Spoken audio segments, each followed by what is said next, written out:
পৃথিবীর সৃষ্টি কি বিগ ব্যাং দিয়ে? আল্লাহ কিভাবে অস্তিত্ব সৃষ্টি করলেন শূন্যতা থেকে? জানেন কি একটা সময় এই আকাশ ও পৃথিবী ছিল একসাথে যুক্ত? আর জানেন কি আল্লাহ ধোঁয়া থেকে সৃষ্টি করেছেন সবকিছু? আজ আমরা জানব সেই মহাসত্য আল কুরআনের আলোকে। সৃষ্টির শুরু, একত্ব অবস্থা, সূরা আম্বিয়া আয়াত ৩০। অবিশ্বাসীরা কি লক্ষ্য করে না যে আকাশমণ্ডলী ও পৃথিবী একত্র ছিল, অতঃপর আমি তা পৃথক করে দিলাম? বিশ্লেষণ: আল্লাহ প্রথমে আকাশ ও পৃথিবীকে একত্র করেছিলেন, আধুনিক ভাষায় যাকে বলা হয় সিঙ্গুলারিটি। এরপর আল্লাহ তা বিভক্ত করলেন, যার মাধ্যমে সৃষ্টির সূচনা ঘটে। সৃষ্টির উপাদান ধোঁয়া, সূরা ফুসসিলাত আয়াত ১১। অতঃপর তিনি আকাশের দিকে মনোযোগ দিলেন, তখন তা ছিল ধোঁয়া, দুঃখান। তাত্ত্বিক ব্যাখ্যা: আল্লাহ ধোঁয়ার মাধ্যমে আকাশের গঠন শুরু করেন। আজকের বিজ্ঞান এটাকে ব্যাখ্যা করে গ্যাস ক্লাউড বা কসমিক ডাস্ট হিসেবে। পৃথিবী প্রস্তুতকরণ ৪ দিনে সুনির্দিষ্ট, সূরা ফুসসিলাত আয়াত ৯-১০।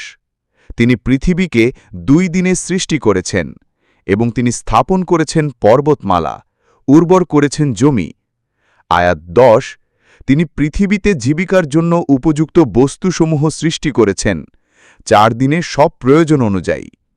বিশ্লেষণ: আল্লাহ পৃথিবীকে ২ দিনে গঠন করেন এবং ২ দিনে জীবনোপযোগী করে তোলেন।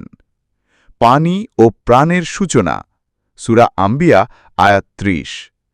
আমি পানির মাধ্যমে সব জীবন্ত বস্তু সৃষ্টি করেছি। পানি হল সৃষ্ট জীবনের কেন্দ্র।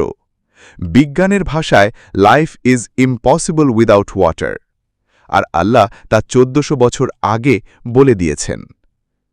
আকাশের স্তর ও সুশৃঙ্খল নকশা, সূরা আল মুলক আয়াত ৩। তিনি ৭ আকাশ সৃষ্টি করেছেন স্তরে স্তরে। বিশ্লেষণ: আল্লাহ আকাশকে বহু স্তরে সৃষ্টি করেছেন। আজ আমরা জানি পৃথিবীর বায়ুমণ্ডল ও মহাকাশও স্তরযুক্ত।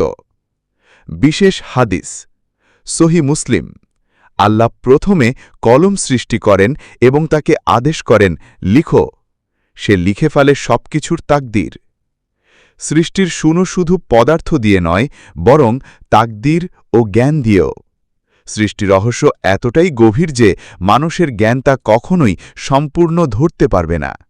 আমরা জানি শুধু যতটুকু আল্লাহ জানাতে দিয়েছেন। এখন প্রশ্ন হল, এই সুন্দর জগৎ যিনি গঠন করেছেন, তিনি কি আমাদের জন্য কোনো উদ্দেশ্য নির্ধারণ করেননি? চিন্তা করুন। যদি আপনি সত্য জানতে চান, তাহলে কোরআনের দিকে ফিরে আসুন। ভিডিওটি শেয়ার করুন এবং পরের পর্বে আমরা জানব মানবজাতির সৃষ্টি ও আদম আলাইহিসসালামের অবতরণ কাহিনী। সাবস্ক্রাইব করুন ইসলামিক রহস্য সিরিজের জন্য।